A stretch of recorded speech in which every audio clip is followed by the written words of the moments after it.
दोस्तों, आज की कहानी में आगे बढ़ने से पहले अगर अभी तक आपने हमारा चैनल सब्सक्राइब नहीं किया है तो कर दें और साथ ही वीडियो को लाइक शेयर कमेंट ज़रूर कर दें। तो चलिए जानते हैं आज की एक और डरावनी भूतिया घटना के बारे में। दोस्तों, एक मासूम सा बच्चा हंस तो कितना खूबसूरत लगता है ना, लेकिन वही खूबसूरती खौफ के रूप में तब्दील हो जाती है जब आप रात के 1 बजे के आसपास किसी बच्चे के हंसने की आवाज़ सुन रहे हो। ऊपर से आप एक लंबे सफ़र में हो और अर्जेंट आपको ट्रेन पकड़नी हो। जी हाँ दोस्तों, मेरा नाम शकील है और मैं ट्रेन पकड़ने के लिए टैक्सी स्टैंड से रवाना हुआ था, क्योंकि एक टैक्सी ड्राइवर का मानना था कि मुझे टैक्सी की बजाय ट्रेन से निकलना है। ट्रेन मेरे लिए काफ़ी सेफ रहेगी और वो मुझे जल्दी से जल्दी अपने सफ़र तक छोड़ देगी। दोस्तों, ये सफ़र मेरे लिए काफ़ी लंबा बनता जा रहा था, खासकर रात के टाइम। मैंने आज से पहले कभी भी इतना बड़ा सफ़र तय नहीं किया था, तो ऐसे में मैं यही सोच रहा था कि कहीं मेरी मुलाकात यहाँ के जाने माने चोर डाकू से ना हो जाए। अक्सर मैंने इस रास्ते के बारे में कई बार सुना था कि यहाँ से कई लोगों का सामान चोरी हो जाता है, लोग लूटपाट मचाते हैं और काफ़ी बार तो किसी का मर्डर भी हो जाता है। अब ये सब चीज़ सुनकर ही मेरे अंदर डर बैठ गया था, लेकिन फिर मैंने तेज़ी से अपने कदम पटकने शुरू कर दिए। थोड़ी ही देर के बाद जब मैं अपने मोबाइल को चलाते हुए एक पुराने से मकान के पास गया तो अचानक से मुझे ऐसा लगा जैसे कि यहाँ पर कोई बच्चा हंस रहा है। ये बच्चे की खिलखिलाने की आवाज़ ठीक उसी मकान की तरफ से आ रही थी जिस मकान के बगल से मैं गुजर रहा था। जी हाँ दोस्तों, उस आवाज़ को सुनकर एक बार के लिए मैं इधर उधर देखना शुरू कर दिया, लेकिन हैरान की बात तो ये थी कि मुझे वहाँ पर दूर दूर तक कोई भी बच्चा नज़र नहीं आ रहा था। ऐसे में मैं थोड़ा कंफ्यूज हो गया। फिर मैंने सोचा कि यहाँ पर ध्यान देने से तो अच्छा है कि मैं यहाँ वापस अपने सफ़र को अंजाम दूँ, इसलिए मैंने इस चीज़ को नज़रअंदाज किया और वापस से वहाँ से निकल पड़ा।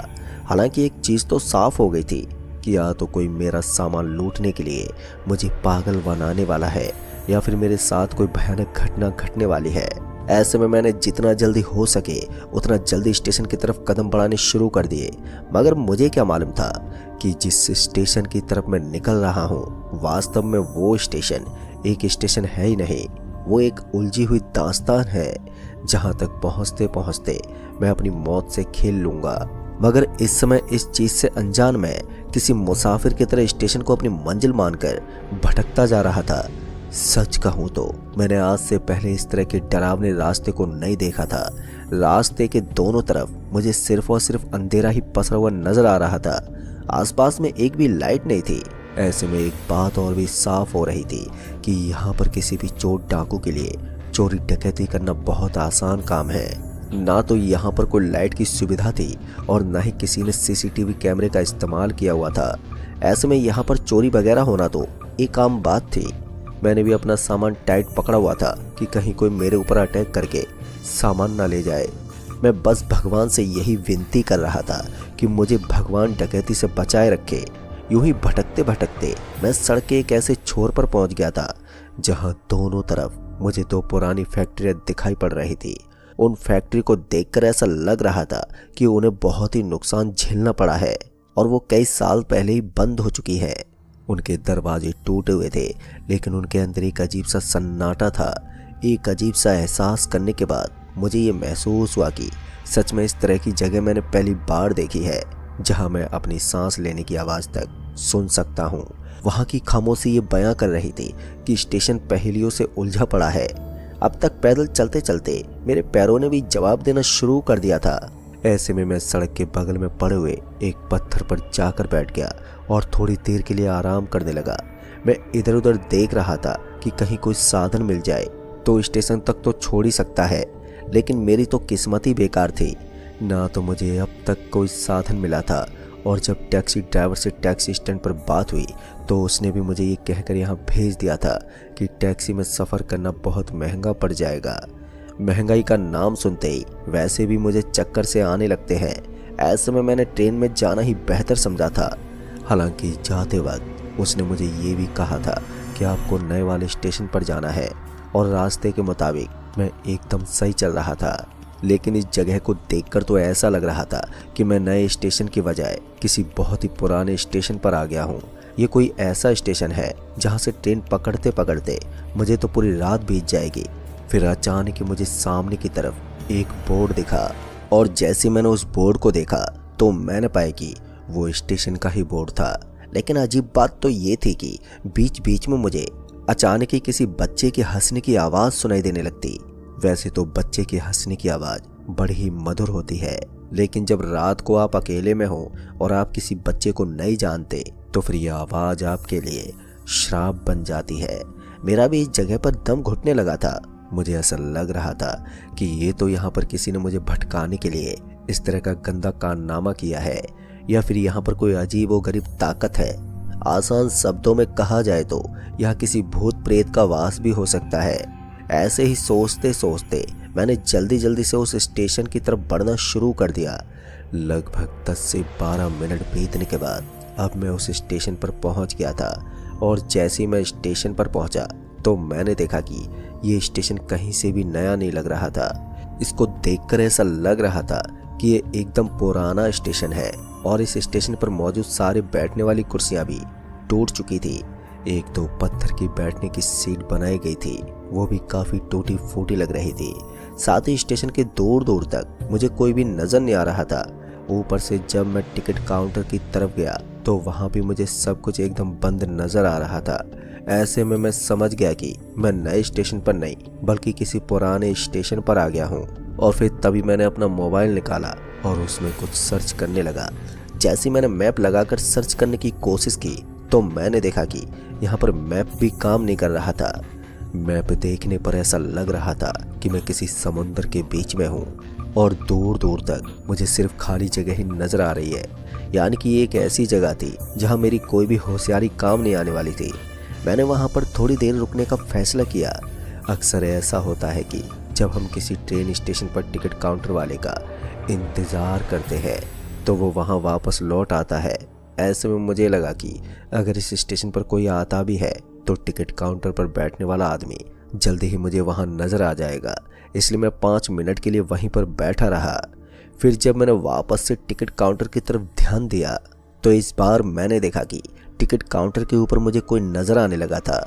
मेरे मन में नई उम्मीद उठ गई और मैं जल्दी से उठते हुए उस टिकट काउंटर पर पहुंच गया। और जैसे ही मैं टिकट काउंटर पर पहुंचा तो मैंने देखा कि वहां पर एक शख्स बैठा हुआ था जिसने लाल रंग के कपड़े पहने हुए थे। मैंने उस आदमी से बोला, अरे भाई साहब, मैं थोड़ी देर पहले तो यहाँ पर आया था लेकिन मुझे कोई दिखाई नहीं दिया। इस पर उस टिकट काउंटर वाले आदमी ने बोला, वो क्या है कि मैं थोड़ा फ्रेश होने के लिए बाहर गया था और इतनी रात को स्टेशन पर कोई आता भी नहीं है, इसलिए मैंने टिकट काउंटर को ही बंद कर दिया था। लेकिन अब ट्रेन का वक्त हो गया है तो मैं यहाँ पर वापस आकर बैठ गया हूँ। अक्सर कभी कभी ऐसा होता है कि कोई मुसाफिर बहुत लेट होने के कारण इतनी रात को भी यहाँ पर आ जाता है, इसलिए उसकी भी टिकट काटनी पड़ती है। इस पर मुझे थोड़ी राहत की सांस मिली। मुझे लगा था कि ये स्टेशन पुराना स्टेशन है, लेकिन अब मैं थोड़ा हल्का महसूस कर रहा था। फिर मैंने उस आदमी को बोला, भाई साहब जल्दी से मेरी टिकट काट दीजिए। दोस्तों, इससे पहले कि वो आदमी मेरी इस बात पर कोई रिस्पॉन्स देता कि अचानक ही मुझे एहसास हुआ कि मेरे जस्ट पीछे की तरफ कोई बच्चा हंस रहा है। ये हंसने की आवाज़ इतनी ज़ोर की थी कि मेरे कान में सनसनी मच गई। और जैसे मैंने पीछे पलट कर देखा तो मैंने पाया कि एक महिला अपने बच्चे को गोद में उठाकर स्टेशन के पत्थर वाली सीट के पास खड़ी थी। एक बार के लिए मैं उस महिला की तरफ ही देखता रह गया, क्योंकि जिस तरह से वो खड़ी थी उस हिसाब से तो ऐसा लग रहा था कि वो कोई बहुत ही बड़ी मुसीबत में है। हालांकि मैं उससे पूछना तो चाहता था, लेकिन मेरी हिम्मत नहीं हो रही थी कि इतनी देर से जिस बच्चे की हंसने की आवाज़ ने मुझे इतना परेशान किया, मैं उससे जाकर पूछ सकूं कि तुम्हें क्या दिक्कत है। इन सबको नज़रअंदाज करके जब मैं वापस से काउंटर की तरफ मुड़ा तो उसके बाद का दृश्य देखकर मेरा पूरा बदन ही ठंडा पड़ गया और मैं पूरी तरह से इस चीज़ पर विश्वास करने लगा कि ये स्टेशन वास्तव में कोई स्टेशन है ही नहीं। दरअसल मैंने देखा कि काउंटर तो एकदम बंद पड़ा था और अभी अभी जो आदमी मुझे दिखा था उसका तो वहाँ पर नामो निशान तक नहीं था। जी हाँ दोस्तों, अब ये सब देखकर तो मेरे हाथ पैरों में कंपन होने लगा। मैं अब वहाँ पर एक पल के लिए भी रुकना नहीं चाहता था। दूसरी बार जब मैं पीछे मुड़ा तो अब मुझे वो महिला और बच्चा भी कहीं नजर नहीं आ रहे थे। मैंने तुरंत ही अपना बैग उठाया और वहाँ से भागने लगा। मैं जितना जल्दी हो सकता था वहाँ से भागकर निकलना चाहता था, क्योंकि ये स्टेशन भूतों की बस्ती से भरा पड़ा था। बार बार उस बच्चे की आवाज़ ने मुझे इस चीज़ पर विश्वास करवा दिया था कि मैं गलत स्टेशन पर पहुंच गया हूं। लेकिन अब उस काउंटर पर हुए इस हादसे ने मुझे पूरी तरह से श्योर कर दिया था कि वास्तव में मैं अपनी मौत को छूने आया हूं और यहाँ से बचकर निकलना मेरे लिए मौत से खेलकर निकलने जैसा है। मुझे अपने हर कदम पर अजीब सा डर सता रहा था। मुझे ऐसा लग रहा था कि कभी भी किसी भी वक्त मेरे साथ कोई भी घटना घट सकती है। हो सकता है कि फिर से मेरी मुलाकात उस स्टेशन वाले आदमी से हो जाए, या फिर मुझे फिर से उस महिला से सामना करना पड़े जिसकी गोद में एक छोटा और मासूम सा बच्चा है। यहाँ पर मुझे कदम कदम पर अपनी मौत ही नजर आ रही थी, लेकिन किसी तरह से मैं फिर से उस स्टेशन से बाहर निकल गया था। लेकिन दोस्तों, मुझे क्या मालूम था कि ये स्टेशन बाहर से जितना डरावना है उतना ही अंदर से भी है। यानी कि चाहे किसी भी तरफ अपने कदम पटक लूँ मैं, मुझे अपनी कठिनाइयों से पेश तो आना ही पड़ता। फिर मैं इस बार जैसे उस स्टेशन से बाहर निकला तो इस बार मेरा सामना उस महिला से हो ही गया। इतनी देर से मुझे ये चीज़ अच्छे से मालूम थी कि आज की रात एक ना एक बार तो वो महिला मेरे बिल्कुल करीब आकर खड़ी हो जाएगी और मुझे और भी भयानक दृश्य देखना होगा। लेकिन मैं ये नहीं जानता था कि स्टेशन से निकलते ही वो मेरे सामने खड़ी होगी। इस बार तो उसने मुझे सरप्राइज कर दिया था, मगर मैंने भी हिम्मत जुटाए रखी और किसी तरह उसके बगल से निकलने की कोशिश की। पर अच्छी बात तो ये थी कि उसके बगल से निकलते वक्त मैंने उसकी तरफ एक बार भी ध्यान ही नहीं दिया और चुपचाप उस भयंकर सन्नाटे को चीरते हुए उसके करीब से निकल गया। मैं उस महिला से बस थोड़ी दूर आगे पहुंचा था कि अचानक मुझे ऐसा महसूस हुआ जैसे कि मेरे कंधे पर बहुत ही ज़्यादा वजन हो गया है। मुझे अपने कंधे पर इतना ज़्यादा वजन महसूस हो रहा था कि मैं ठीक से चल भी नहीं पा रहा था। तभी मुझे अपने कंधे के ऊपर से दो पैर लटकते हुए दिखे और जैसे मैंने उन दोनों पैरों को देखा तो मेरी सांसें फूल गई। दरअसल मैंने देखा कि ये पाँव किसी और के नहीं बल्कि उसी बच्चे के ही थे जिसको थोड़ी देर पहले उस महिला ने अपनी गोद में उठाया हुआ था। पर अजीब बात तो ये थी कि उसके पैर बढ़ते ही जा रहे थे और धीरे धीरे उसके पैर इतने बढ़ गए कि वो मेरे पेट से नीचे होते हुए मेरे पैरों के पास जाकर टकराने लगे। फिर एक बार एक भयानक नज़ारे ने मुझे दहशत में डाल दिया था। मुझे समझ में नहीं आ रहा था कि इतनी देर से जो बच्चा मुझे परेशान कर रहा था अब उससे पीछा कैसे छुड़वाऊं, क्योंकि वो तो मेरे सर पर बैठ गया था और मैंने उसे नीचे गिराने की बहुत कोशिश की, लेकिन ऐसा लग रहा था मानो वो मेरे सर से चिपक गया हो। मेरी तमाम कोशिश करने के बावजूद वो मेरे कंधे पर ही बैठा रहा। ऊपर से उसका वजन इस तरह से बढ़ रहा था मानो मैं इस वजन के चलते यहीं नीचे दब जाऊंगा। मेरी सांसें अब तेजी से फूलती जा रही थी और इस माहौल में मैं इतनी बुरी तरह से घबरा गया था कि अब मेरे पास भगवान के नाम को जपने के अलावा दूसरा कोई रास्ता बचा ही नहीं था। मैं किसी तरह से हनुमान चालीसा पढ़ता जा रहा था और अपने सफ़र को अंजाम देता जा रहा था। हर मंगलवार और शनिवार को वैसे भी मैं अपने घर में भगवान जी के मंदिर में हनुमान चालीसा का पाठ किया करता था और वही मेरे लिए एक आखिरी उम्मीद थी और वही मेरे लिए एक नई जिंदगी जीने का तरीका। ऐसे में जितना जल्दी हो सके मैं उसी हिसाब से हनुमान चालीसा का पाठ करता गया। भूत पिशाच निकट न आवे और महावीर जब नाम सुनावे। कहते कि अक्सर जब आप हनुमान चालीसा करते हैं तो भूत प्रेत जैसी शक्तियाँ आपसे असंख्य किलोमीटर दूर चली जाती हैं। और थोड़ी देर के बाद मुझे भी महसूस होने लगा कि मेरा पूरा बदन धीरे धीरे हल्का हो रहा था। मेरी सांसें पहले की तरह नॉर्मल हो रही थी और उसके साथ ही मुझे ऐसा लग रहा था कि अब मुझे चलने में भी कोई दिक्कत नहीं हो रही है। मेरे सर पर इतनी देर से जो भार मुझे महसूस हो रहा था वो अब काफ़ी हद तक कम हो गया था। मुझे अपने जिस्म के ऊपर महसूस होने वाला वजन कुछ पलों में गायब हो गया और इसी का फ़ायदा उठाकर मैं बहुत ही जल्दी उस स्टेशन से बाहर निकलकर सीधे उस टैक्सी स्टैंड पर पहुंच गया। पर इस बार जैसे मैं उस टैक्सी स्टैंड पर पहुंचा तो मुझे एक टैक्सी खड़ी हुई नज़र आ रही थी और ठीक से देखने पर पता चला कि ये उसी आदमी की टैक्सी थी जिसने थोड़ी देर पहले मुझे उस भूत से घिरे हुए स्टेशन का पता बताया था। मैं गुस्से से लाल होकर उस टैक्सी ड्राइवर की तरफ बढ़ने लगा जिस पर मुझे अभी भी बहुत जोर का गुस्सा आ रहा था। और जैसे मैं उस टैक्सी ड्राइवर के पास पहुंचा तो सबसे पहले मैंने उस पर भड़कते बोला, अरे भाई तेरा दिमाग तो ठीक है? तूने मुझे किस स्टेशन पर भेज दिया? तू जानता भी है उस स्टेशन की हालत क्या है और वहाँ क्या रहता है? इस पर वो आदमी शांति के साथ बोला, देखिए भाई साहब, मैंने आपको जो रास्ता बताया था वो उस तरफ से निकलता है, लेकिन आप इस तरफ से निकल गए। मुझे लगा कि आप जानते होंगे, इसलिए फिर मैंने आपको डिस्टर्ब नहीं किया। खैर अब जो होना था वो तो हो चुका था, इसलिए मैंने उस टैक्सी ड्राइवर को बोला, अच्छा ठीक है, अब आप मुझे या तो स्टेशन तक छोड़ दो या फिर मुझे सही सलामत अपने इलाके तक पहुंचा दो। उस आदमी ने मेरी बात सुनकर अपनी गर्दन हिलाई और उसने मुझे सही स्टेशन पर ले जाकर छोड़ दिया। पर अच्छी बात ये थी कि वो स्टेशन एकदम सही था।